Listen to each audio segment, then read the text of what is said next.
Let us start with Tauren, he, him from Washington. It says on the notes that ex-wife who started with polyamory, you're now divorced, and she brings that up to the kids. Wow, this sounds like a tough situation. Can you fill us in a little more?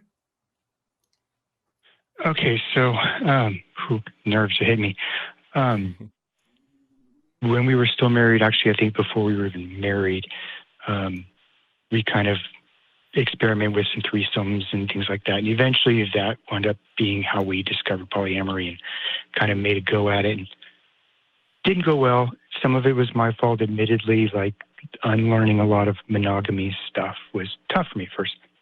But we kind of decided we weren't going to do that. And then for unrelated reasons, we wound up divorcing, and that was a separate issue.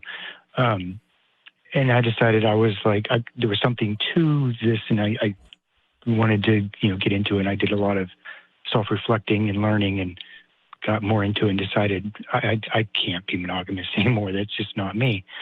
So, anyways, this was, it's been a couple of years now, but she, like in our divorce, she tried to use that against me.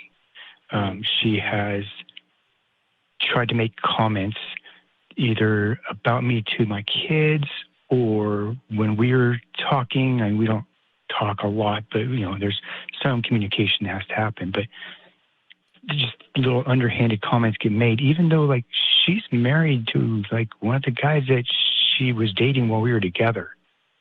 And I don't want to like call that out to the kids, because sure, I don't know. I'm not going to stoop to that level, but also, with the exception of like our oldest, they're really not at the age that, I don't hide it, but I don't be like, hey kids, I'm polyamorous, and all those people that some of them are my partners. I don't do that. But I don't know how to deal with this. Yeah, no, that's fair to say. I'll mention that myself as a therapist, I am required by the state to keep some documentation on every conversation I have with a client. And I am very clear with all my clients when I first meet them that I do everything I legally can to sort of obfuscate what those conversations are about, because it's very, very possible that in a custody battle or something along those lines, that those records will get called up by a judge and be used as a way to discriminate against somebody because of their polyamory. I cannot stress to the audience enough, who may not be aware of these issues, that there is still a lot of institutional and cultural bigotry towards folks who are not monogamous. As far as how to deal with that, all I can really say is that I'm so sorry to hear that this is such a stressful situation. It might be valuable to have some of those conversations and to go from a place of trying to kind of cover up or trying to put a nice veneer on things, to actually engage and address this head on with your children. But I know that may not be appropriate. Can you tell me a little bit about why that feels like such an uncomfortable or inappropriate idea?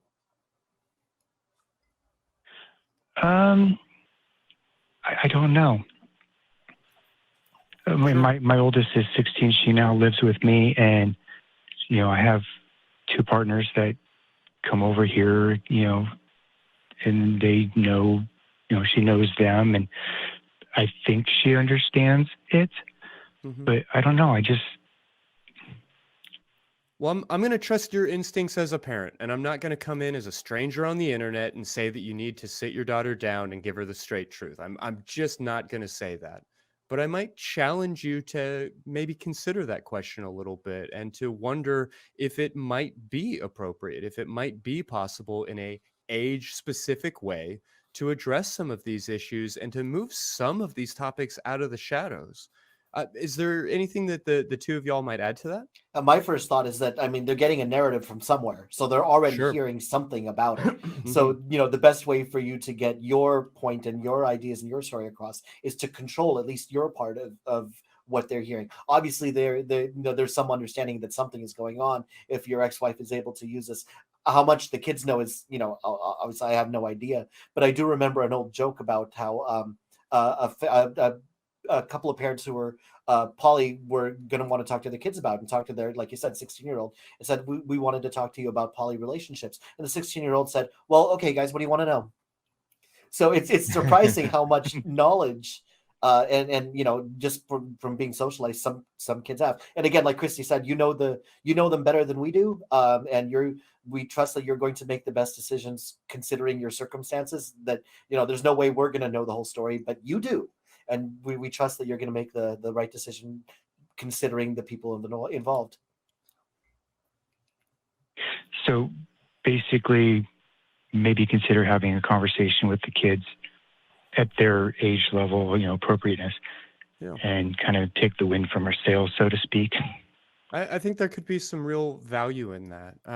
I wish I had better resources to offer here. I would definitely say if you are not actively connected to the polyamorous community, whatever that looks like in your area, that there could be some real value in getting some support around these topics, and to even if it's just on Facebook or something along those lines, to join some different groups and to get some of that kind of comfort and some of that insight.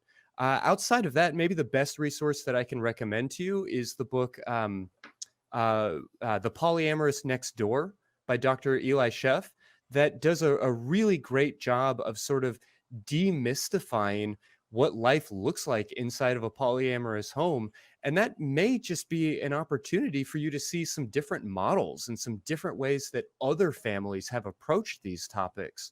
And I hope that all of that gives you at least some language to have some of these conversations, because I know it can be tricky. And I'll just say again, I don't think that this is a conversation that is like naturally or innately difficult. But I will say that our culture does such a terrible job of preparing us for it. And no doubt your daughter has picked up a lot of really damaging messages around monogamy and these different things. I mean, I'm polyamorous myself, and my 13-year-old, as he does every week, asked me what tonight's episode was about. And he was like, so like cheating? And I was like, no, cheating is when you're lying and sneaking around. This is not that. And he was open to the idea, but it was very clearly challenging for him. And I want to acknowledge that this conversation may be challenging for you. And any support that you can find, whether from your atheist community by joining us in the Facebook fan group, or on the Atheist Community of Discord, or any of these sorts of resources, getting on Facebook and getting connected to other polyamorous people, or in person reaching out to your poly community, I think it's going to be incredibly valuable. Can I just jump in on one thing? Tauren, I heard you say that having the conversation with the kids would be to take the wind out of her sails, out of your wife's sails. I wouldn't think of it that way. This is me personally. I would think of it as putting the wind into your sails, which is to say, like, this isn't about your relationship with your kids shouldn't be about what acrimony you have with your ex. It should be about you, like, having a great relationship with your kids. And part of that could be, and again, we're all very cautious about telling you what to do, but part of that could be sharing with them this part of yourself and allowing them to see you wholly as a valid person who has a different way of doing relationship than maybe their mom does. But maybe that's something that they will want to participate in too, and seeing you as a model might be useful to them.